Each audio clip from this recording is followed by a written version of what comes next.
Hey guys, I am शंक and welcome to Shashank Study Circle. तो आज हम फिर से प्रेजेंट है क्लास 10 की एक और वीडियो को लेकर, जिसमें कि आज हम क्वेश्चन नंबर 6.3 का क्वेश्चन नंबर 13 से लेकर 16 तक का हम सॉल्यूशन करने वाले हैं।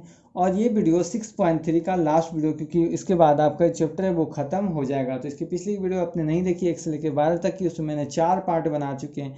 तो आप जाकर नीचे डिस्क्रिप्शन में चेक कर सकते हैं, या फिर हमारे चैनल में जाके आप क्लास 10 एनसीईआरटी के वीडियोस को वहाँ भी देख सकते हैं, या आप टाइप कर सकते हैं www.youtube.com/c/शशांक स्टडी सर्कल। वहाँ भी आपको ये क्या है, चैनल की पूरी प्रोफाइल आपको मिल जाएगी। चलिए देखते हैं क्वेश्चन नंबर 13। तो क्वेश्चन नंबर 13 कहता है कि एक त्रिभुज ए बी सी, ठीक है। सबसे पहले क्या है, एक त्रिभुज ए बी सी हमको क्या है, बना लेना है, ठीक है। नाम भी लिख लेते हैं ए बी सी। चलिए ए बी सी हो गया। कहता है कि बी सी भुजा पर एक बिंदु डी है। चलिए डी देख लेते हैं। इस प्रकार स्थित है कि ए डी सी, चलिए इसको क्या करते हैं, मिला भी लेते हैं। ए डी सी यानी ये भुजा, और एंगल बी ए सी, बी ए सी, बी ए सी यानी ये भुजा, ठीक है, बराबर बी ए सी है, ठीक है। चलिए इतना हो गया हमारा। अब कहता है कि दर्शाइए कि सी ए का स्क्वायर बराबर C B into C D. C A का स्क्वायर यानी ये भुजा क्या है, इस भुजा के क्या है, गुणनफल है, ठीक है। सी बी यानी इस भुजा के, और सी डी यानी इस भुजा के, ठीक है, यानी पूरा इंटू आधा, ठीक है। तो हम देखते हैं, चलिए। तो जो हम सबसे पहले लिखते हैं कि दिया है, क्या दिया है, दिया है, ठीक है, त्रिभुज ए बी सी, क्या है, त्रिभुज ए बी सी की जो भुजा है, जो प्रश्न कहता है उसके हिसाब से भुजा बी सी पर एक बिंदु, क्या है, बी सी पर एक बिंदु क्या है हमारा डी, क्या कहता है, इस प्रकार स्थित है, क्या है, इस प्रकार स्थित है, इस प्रकार क्या है, स्थित है। अब किस प्रकार स्थित है, वो प्रश्न में आपका दे दिया है कि एंगल ए डी सी जो है वो बराबर है एंगल बी ए सी के, ठीक है। इतना क्या है, दिया है। अब क्या करना है, क्या सिद्ध करना है उसको हमको लिखना है, क्योंकि इसमें प्रमाण की जरूरत तो नहीं, क्योंकि फिगर क्या है, बन ही चुका है। चलिए अब सिद्ध क्या, सॉरी, सिद्ध करना है, प्रमाण का नाम याद आ गया तो प्रमाण लिखा गया।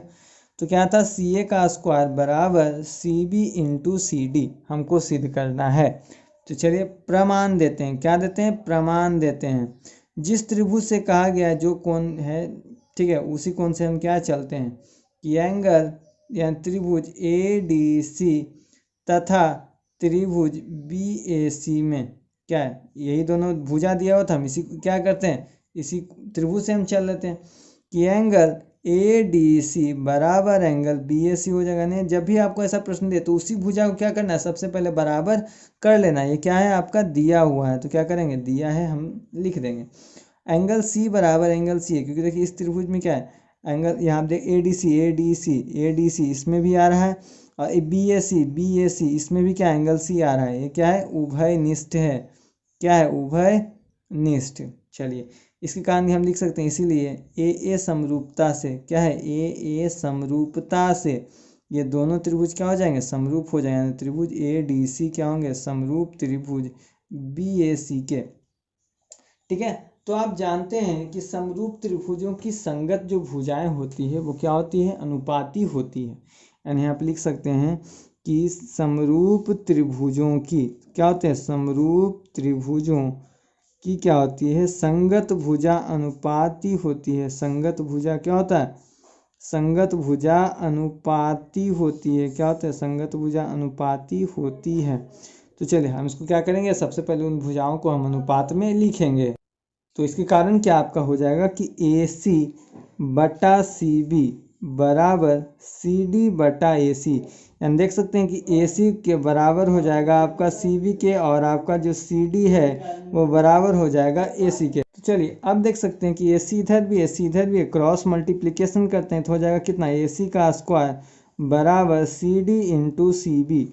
तो इसको हम क्या कहते हैं, प्रश्न के हिसाब से आले सी को इधर कर लेते हैं, सी ए का स्क्वायर बराबर हो जाएगा ना आपका C B into C D. यही तो आपको क्या करना था, प्रूव्ड करना था। तो चलिए ये था आपका क्वेश्चन नंबर 13 का सॉल्यूशन। वीडियो पसंद आया तो प्लीज़ लाइक करें, शेयर करें, उन तक वीडियो पहुंचाएं जिनको इस वीडियो की ज़रूरत है। तो चलिए चलते हैं क्वेश्चन नंबर 14 में।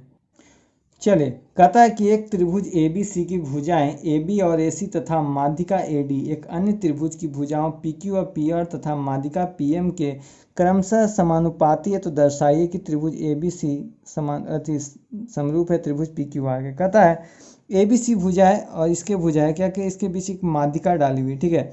तो कहता है कि ये जो यानी ए बी और ए सी है, साथ में माध्यिका क्या है, इस त्रिभुज में भी भुजा और माध्यिका क्या एक दूसरे के समानुपाती हैं, तो क्या करना है आपको दर्शाना है। याद कीजिए कि ऐसा क्वेश्चन आप क्वेश्चन नंबर 12 पढ़ चुके हैं, ठीक है। तो जस्ट उसी लायक है। तो सबसे पहले जो दिया है उसके हिसाब से क्या है हम लिखते हैं कि त्रिभुज ए बी सी तथा त्रिभुज पी क्यू आर में क्या, त्रिभुज पी क्यू आर में क्या दिया है कि ए बी जो है बटा पी क्यू बराबर ए सी बटा पी आर बराबर ए डी बटा पी एम। यहाँ देखिए ना, ए बी है बटा पी क्यू, ए सी बटा पी आर, ए डी बटा पी एम। जो प्रश्न कहता है हम प्रश्न के हिसाब से क्या है हम लिखते हैं, हम कुछ ज़्यादा नहीं लिखते हैं। आप ऐसे देख सकते हैं कि ए बी जो भुजा है वो पी क्यू के बराबर, उसी के साथ क्या है ए सी भुजा क्या है यहाँ पी आर के बराबर, और जो माध्यिका है ए डी जो माध्यिका है वो क्या है आपके पी एम के बराबर हो जाएगा। चलिए क्या करना है, सिद्ध करना है। क्या करना है, सिद्ध करना है। सिद्ध करना है, सिद्ध क्या करना है आपका दिया हुआ है कि त्रिभुज ए बी सी जो है समरूप है त्रिभुज पी क्यू आर के, ठीक है। अब चलिए प्रमाण चलते हैं। प्रमाण में हम देखते हैं जो प्रमाण यही वाला हमको क्या यहीं पर लिख देना है कि ए बी बटा पी क्यू। ऐसे प्रश्नों में बिल्कुल वही चीज़ आपको क्या करना है लिख देना है, बस ज़्यादा कुछ करने की ज़रूरत नहीं है। इसको मान लेते हैं हम समीकरण 1, क्या ये दिया हुआ है, इसको क्या कहते हैं हम लिख के क्या करते हैं मान लेते हैं। यहाँ पर लिखेंगे कि यहाँ माध्यिकाएं समान अनुपात में विभाजित है। क्या है, माध्यिकाएं जो है समान अनुपात में है। क्या करता है, समान अनुपात में है। तो इसीलिए क्या होता है आपका हो जाएगा कि इसीलिए समान अनुपात क्या है, समान अनुपात की माध्यिकाएं क्या होगा, समान अनुपात की जो माध्यिकाएं हैं जिसकी भुजा, याद रखिएगा इस चीज़ को आप नोट कर लीजिएगा सही ढंग से, कि जिसकी भुजा को समद्विभाजित करती है। क्या करती है, समद्विभाजित करती है। आप लिख लीजिए फिर हम समझाएंगे आपको। समद्विभाजित करती है वह भी समानुपाती होता है। क्या, तो वह भी क्या होता है, समानुपाती होता है। कहने का मतलब देखिए सीधा सीधा कह रहा है कि यहाँ जो माध्यिकाएं आप देख सकते हैं ये माध्यिका है भुजा के समान अनुपात में, इसीलिए समान अनुपात की माध्यिका होती है जिसकी भुजा को समद्विभाजित करता है। जिस भुजा को क्या है वो समद्विभाजित करेगा वो भुजाएं भी क्या होगी, समान अनुपात में क्या होंगी, विभाजित होंगी। तो आप देख सकते हैं कि ए डी बटा पी एम यानी जो माध्यिका है जो भुजा है, देखिए ए डी किस पर है, बी सी भुजा पर है, अब पी एम किस पे है तो क्यू आर भुजा पे, ये भी क्या होंगे समान अनुपात में। इसको मानते समीकरण 2। अब हम चलते हैं समीकरण 1 तथा 2 से। क्या हो जाएगा, समीकरण 1 तथा 2 से। अब आप देख सकते हैं कि हम क्या लिखेंगे। अब आप देखिए यहाँ पर ए डी बटा पी एम है, ए डी बटा पी एम है तो ये तो ख़त्म, तो हो जाएगा क्या, यानी ये भुजा बराबर ये भुजा हो जाएगा, तो यानी ए बी बटा पी क्यू बराबर ए सी बटा पी आर बराबर, अब इसके स्थान पर हम क्या लिखेंगे, बी सी बटा क्यू आर। क्योंकि कारण क्या है कि ये भुजा क्या है कि इसके बराबर ये है, तो हम इसके बराबर क्या इतना लिख सकते हैं। चलिए तो इसके कारण क्या ये भी भुजा ये भी भुजा ये भी भुजा लिख सकते हैं। यहाँ पर एस एस एस समरूपता से क्या हो जाएगा, एस एस एस समरूपता से त्रिभुज। आप देख सकते हैं यहाँ क्या क्या है, ए आया है, बी आया है, सी आया है, यानी त्रिभुज ए बी सी समरूप हो जाएगा। त्रिभुज नीचे क्या क्या है, पी आया है, क्यू आया है, आर आया है, यानी त्रिभुज पी क्यू आर। यही आपको क्या करना था, प्रूव करना था। तो इस प्रकार यही आपका था क्वेश्चन नंबर 14। आशा करते हैं वीडियो पसंद आ रही होगी तो लाइक कर दीजिए और नए तो सब्सक्राइब करना ना भूलें, क्योंकि ऐसे ही वीडियोस हमारे चैनल पर रेगुलर आ रही है और आती रहेगी। तो चलिए चलते हैं क्वेश्चन नंबर 15 में। चलिए क्वेश्चन नंबर 15 कहता है कि लंबाई 6 मीटर वाले एक ऊर्ध्वाधर स्तंभ की भूमि पर छाया 4 मीटर लंबी है। ठीक है, फिगर उन्होंने पहले बना लिया है, लेकिन फिर से हम फिगर आपको समझा देते हैं कि एक मीनार है छोटा सा जिसकी ऊंचाई क्या है कि 6 मीटर है। ठीक है, एक स्तंभ है ये क्या स्तंभ है जिसकी जो छाया है वो 4 मीटर जाती है, ठीक है, 4 मीटर छाया जाती है, तो छाया क्या है इसी प्रकार जाएगी। चलिए हो गया, 4 मीटर तक जाती है। कहता है जबकि उसी समय एक मीनार की जो छाया है वो 28 मीटर जाती है, ठीक है। एक और मीनार है जिसकी छाया जो है वो 28 मीटर जाती है, यानी 28 मीटर है। और इस मीनार की जो ऊंचाई है वो आपको क्या है कि गायब है, ठीक है। कहता है तो मीनार की ऊंचाई क्या करना है, ज्ञात करें। बस इसी को मैंने क्या किया कि एक ही फिगर के अंदर क्या है, हमने सिर्फ त्रिभुज को समझने के, देखिए क्या है, थेल्स प्रमेय से भी इसको क्या कर सकते हैं, हम हल कर सकते हैं, लेकिन आपको यहाँ थेल्स प्रमेय से हल नहीं करना है। उसके अलावा जो प्रमेय समरूपता के, बस उसके अंदर क्या करना है, हल करना है। चलिए तो डायरेक्ट सबसे पहले लिखते हैं कि माना पी क्यू मीनार है, इसका नाम देखिए हमने पी क्यू रखा है, तो पी क्यू क्या है, मीनार है, पी क्यू मीनार है, जबकि एस टी क्या है कि स्तंभ है, क्या है, एस टी क्या है, स्तंभ है। यहाँ हमने स्तंभ का नाम एस और टी रखा है, ठीक है। कहता है कि टी आर क्या है, स्तंभ की छाया है, क्या है, टी आर स्तंभ की छाया है। आप अपने मन से जो भी आपको लिखना, टी आर, देखिए टी आर क्या है, स्तंभ की छाया, यानी इसकी छाया है, स्तंभ की क्या है, छाया है। और आपका जो क्यू आर जो है मीनार की छाया है, क्यू आर क्या है कि मीनार की छाया है, यानी क्या है, क्यू आर यहाँ से लेकर यहाँ तक जो है मीनार की छाया, जिसकी दूरी कितनी है, 28 मीटर है। तो यहाँ पर दो त्रिभुज बन रहा है, त्रिभुज पी क्यू आर तथा त्रिभुज एस टी आर, क्या एस टी आर में, त्रिभुज P Q R S T R, यानी ये त्रिभुज में आप देख सकते हैं कि आप क्या हो जाएगा कि एंगल पी क्यू आर बराबर है एंगल एस टी आर के। पी क्यू यानी ये भुजा, ये कोण, इस कोण की क्या है, बराबर है, क्योंकि क्या है, प्रत्येक 90 डिग्री क्या है। आप ऐसे भी अलग अलग में ही बनाते तो ये 90 डिग्री, तो ये भी क्या है 90 डिग्री, तो ये क्या होंगे, बराबर होंगे। और साथ में आप देखिए कि जो एंगल आपका आर है वो एंगल आर के क्या है, बराबर है। ये क्या है, हमारा उभय निष्ठ है। देखिए ये हमने इन दोनों को एक ही फिगर के अंदर बनाया, क्योंकि मीनार इसके जस्ट पीछे होगा, तो क्या है कि इसके कारण क्या है, ये भुजा जो ये कोण, ये इस कोण की क्या गए, उभय निष्ठ होंगे, यानी बराबर होगा, ठीक है, क्योंकि समरूप है। ये कहने का मतलब हमको सिद्ध करना है तो क्या लगभग समरूप ही होगा ना। तो इसके कारण क्या हो जाएगा कि ए समरूपता से क्या हो जाएगा, ए समरूपता से, ए समरूपता से क्या हो जाएगा कि त्रिभुज पी क्यू आर हो जाएगा, समरूप हो जाएगा त्रिभुज एस टी आर के।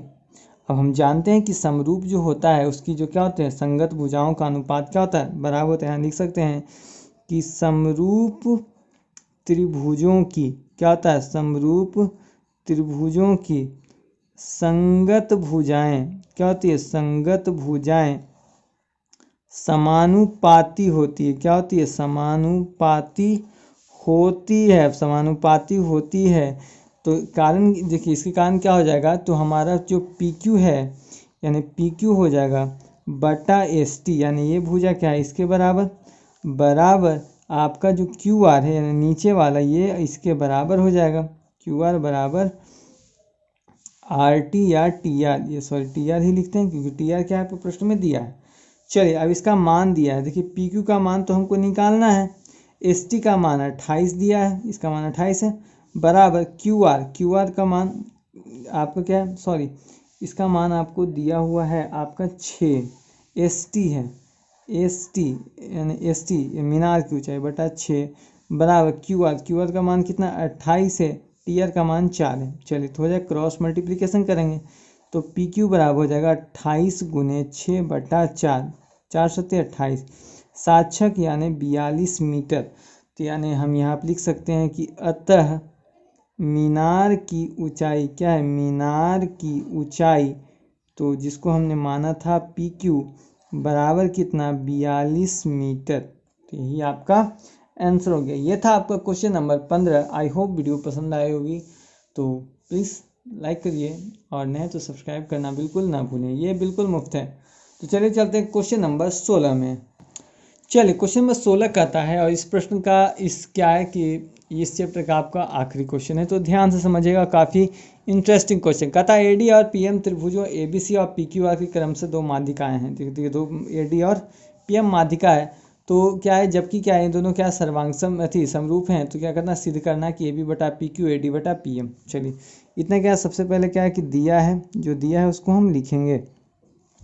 दिया है कि ए डी और पी एम क्या है, ए डी और पी एम क्या है, त्रिभुजों हैं, जो त्रिभुज दिया हुआ है ए बी सी तथा पी क्यू आर की क्या है, माध्यिकाएं हैं, क्या है, माध्यिकाएं हैं। चलिए माध्यिकाएं दी हुई है, साथ में है कि जबकि आप जान रहे हैं कि दोनों त्रिभुज क्या है, समरूप है, यानी त्रिभुज ए बी सी जो है समरूप है त्रिभुज पी क्यू आर के, ठीक है। तो त्रिभुज क्या समरूप, प्रश्न में दिया है, हमने अब खुद से नहीं लिखा है। तो सिद्ध करना है, क्या करना है, सिद्ध करना है। जो सिद्ध करना है उसको लिखेंगे, यानी ए बी बटा पी क्यू बराबर ए डी बटा पी एम, ठीक है। प्रश्न का काम हमारा खत्म, जो अब दिया हुआ उसके अनुरूप क्या है हम लिखेंगे। चलिए तो देखते हैं ए बी यानी ए बी बटा पी क्यू यानी ए भुजा और ए डी बटा पी एम ए डी बटा पी एम यानी ये दोनों भुजाएं क्या एक दूसरे से समान अनुपात में हैं। चलिए प्रमाण देते हैं। तो प्रमाण में दिया हुआ है कि त्रिभुज ए बी सी समरूप है त्रिभुज पी क्यू आर में।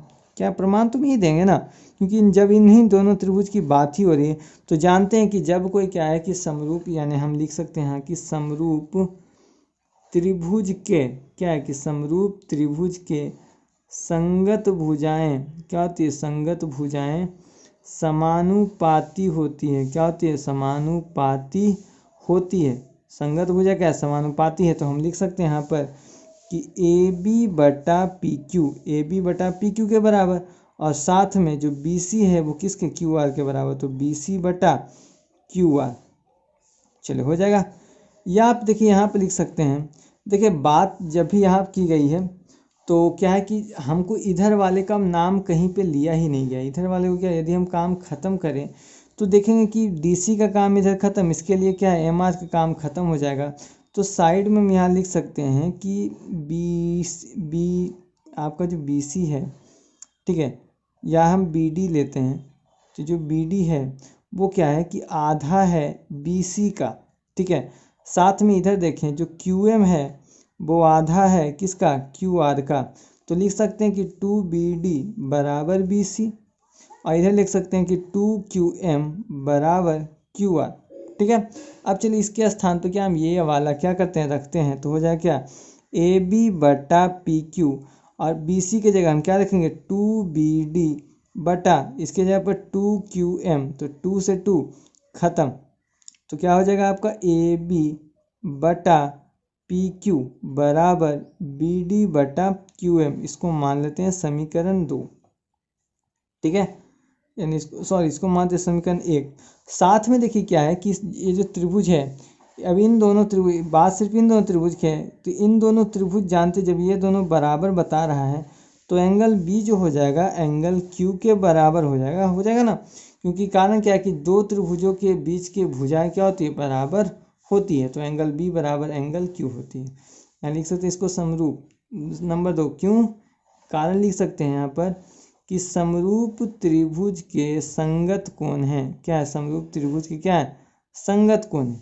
संगत कोण है ना, आप देख सकते हैं ABD ऊपर है ना, AB क्या है इसमें, ABD आया है, ABD और क्या है PQM। तो इन दोनों क्या है, इनकी संगत कोण क्या है, संगत कोण क्या है, ये कोण तो आधा ही हो चुका है, इधर वाले त्रिभुज की बात ही नहीं हुई थी, ये दोनों कोण तो होगा नहीं, तो बच गया ये कोण। तो ये कोण तो क्या है, दोनों त्रिभुज में है, तो क्या है बराबर। कारण क्या हो गया कि हमारा त्रिभुज ABD जो हो जाएगा वो समरूप हो जाएगा त्रिभुज PQM से। किस प्रकार, दो भुजा हैं यानी S और S होगा, बीच में एक एंगल कोण आ जाता है ना, ये भुजा इस भुजा ये भुजा ये भुजा, बीच में कोण, तो S समरूपता से क्या हो जाएंगे कि ये दोनों क्या हो जाएंगे, समरूप हो जाएंगे।